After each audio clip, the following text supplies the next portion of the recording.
Bully Magnets presenta Bully por la ciudad. Este es el Museo Nacional de Antropología e Historia, en la avenida Paseo de la Reforma de la Ciudad de México. Construido en 1964 por el arquitecto Pedro Ramírez Vázquez, es uno de los edificios más representativos y visitados de la capital del país. Y justo en la entrada se encuentra esta piedrota, a la cual la gente ha llamado comúnmente como el Tlaloc, desde hace 56 años. 56 años lleva dándole la bienvenida a la gente que entra a este museo, y 56 años adornando la avenida de Reforma. Tlaloc, el dios del agua de las culturas prehispánicas. Pero, ¿cuál es la historia detrás de esta piedrota? ¿De dónde vino? ¿Y es realmente una representación del dios del agua Tlaloc? Empecemos por el principio, muy por el principio. Tlaloc es el dios de la lluvia y el rayo. Representa la nube y el agua como elementos dadores de vida, y por su relevancia en las culturas mesoamericanas, a menudo fue representado en códices, pinturas murales, vasijas y figuras en piedra. Y uno de ellos es este monolito gigante, el quinto más grande del mundo, que originalmente fue encontrado en el poblado de Coatlinchan, antes conocido como Acoloac, que originalmente yacía a las orillas del lago de Texcoco, y ahora, bueno, es una parte más del interminable paisaje de concreto que es la zona conurbada que rodea a la Ciudad de México. Ya desde la época de la colonia se hace mención a esta piedra, llamada por los pobladores de la zona como la Piedra de los Tecomates. Tecomate es algo así como un recipiente para colocar agua, y se refería en este caso a esos agujeritos que la piedra tiene en su centro, los cuales se llenaban de agua cuando llovía, porque la piedra originalmente yacía horizontal. Así estuvo muchos siglos. La entonces llamada Piedra de los Tecomates fue desenterrada por primera vez y estudiada en 1903 por el arqueólogo Leopoldo Batres. Leopoldo Batres, arqueólogo, fue pionero del porfiriato. Leopoldo Batres fue el primero en estudiar a detalle el monolito, pero incluso desde el inicio la verdadera identidad de la deidad que la piedra representaba fue un misterio, de tal forma que el documento que Leopoldo Batres escribió lleva por título ¿Tlaloc? Bueno, solo con un signo de interrogación, la verdad. Nosotros le pusimos los otros, para añadir dramatismo. Y fue hasta inicios de los años 60 que comenzó a construirse el Museo de Antropología, durante el sexenio de Adolfo López Mateos.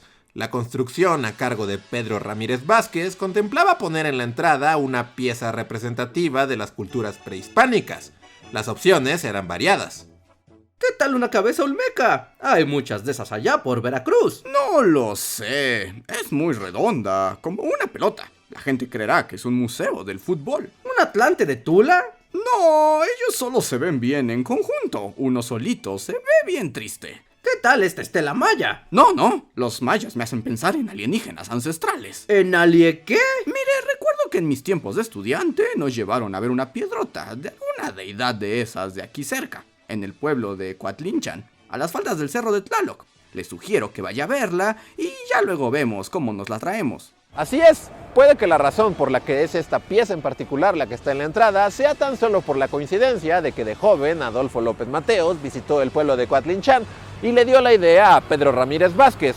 Como sea, aquí está la placa de la pieza en la que se dice: este monolito fue encontrado en las estribaciones del pueblo de Coatlinchan, Estado de México, cuyos habitantes lo donaron generosamente a este museo en 1964. Lo cual, bueno, está algo alejado de lo que pasó en realidad. Primero lo volamos en pedazos antes que regalarlo a esos mendigos mugrosos. ¡Ay, no hagan eso! Bueno, sí, los habitantes de Coatlinchan no estuvieron muy felices con la decisión. Ya desde los tiempos de Don Porfirio se había planteado la idea de retirar el monolito de la zona, cosa que para los pobladores no sonaba nada bien. Es comprensible, la piedra era por todos conocida como la Piedra de los Tecomates.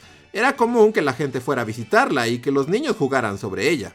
Por años corrieron los rumores en el pueblo de que se llevarían la piedra, y en 1964 el monolito, que llevaba siglos ahí, a las faldas del cerro de Tlaloc, por fin cambió de morada para recolocarse aquí, en el corazón de la Ciudad de México. Y sí, los pobladores no lo tomaron nada bien, y se dice que incluso quisieron hacerla estallar con dinamita antes que dejar que el gobierno se la llevara. Fue por ello que se mandó al ejército a acordonar el área en la que se realizaban las labores para retirar a la figura. La tarea no fue nada sencilla, y se requirieron 2 camiones y una plataforma con 64 llantas para poder cargar las 167 toneladas que pesaba el monolito.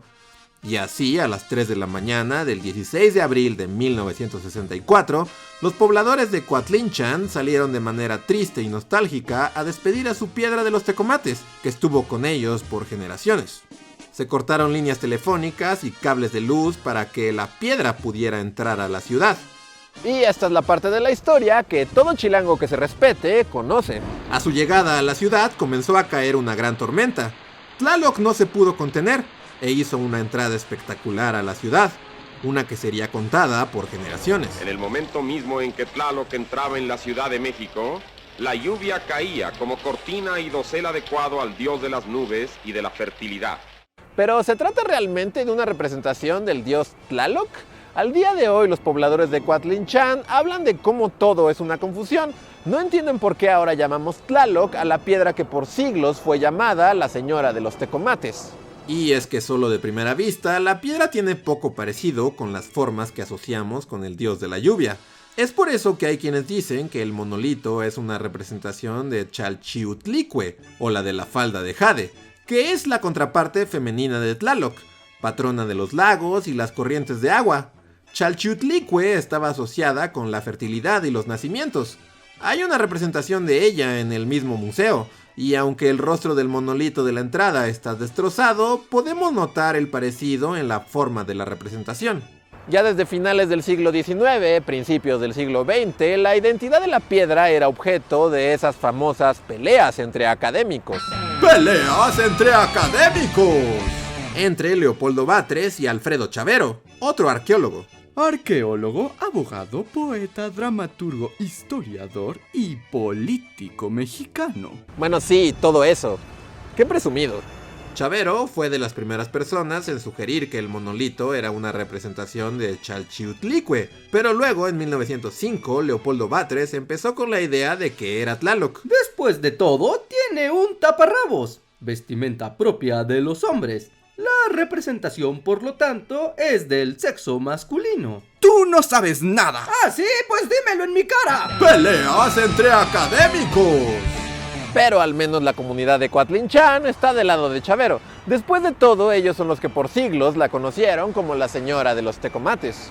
Y según cuentan, el monolito del verdadero Tlaloc aún yace enterrado en algún lugar del cerro que hoy lleva su nombre, oculto al resto del mundo. Quien se fue en su lugar para ser colocada a la vista de todos los mexicanos fue su contraparte femenina, su esposa. Usar el término esposa es equivocado. En algunos relatos del mito de Chalchiutlicue se le nombra como la hermana de Tlaloc. Ah, Gordo Inmundo, hace mucho que no te veíamos por aquí. Bueno, sí, verás, hablar de mitología prehispánica sería todo otro tema, el cual podríamos abordar si gente como tú nos apoya en Patreon. ¿Tú ya nos apoyas en Patreon? No, la vocación de Gordo Inmundo no deja muchos ingresos económicos, que digamos.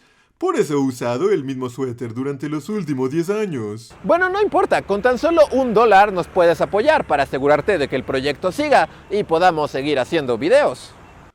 Está bien, así lo haré, pero seguiré quejándome y corrigiendo cada pequeño detalle que se les pase mencionar en sus videos. Me parece justo. Y bueno, eso fue todo por hoy. ¿Ustedes son Team Tlaloc o Team Chalchiutlicue? Pónganlo en los comentarios y nos vemos en el siguiente video de Bully por la Ciudad. Hasta la próxima.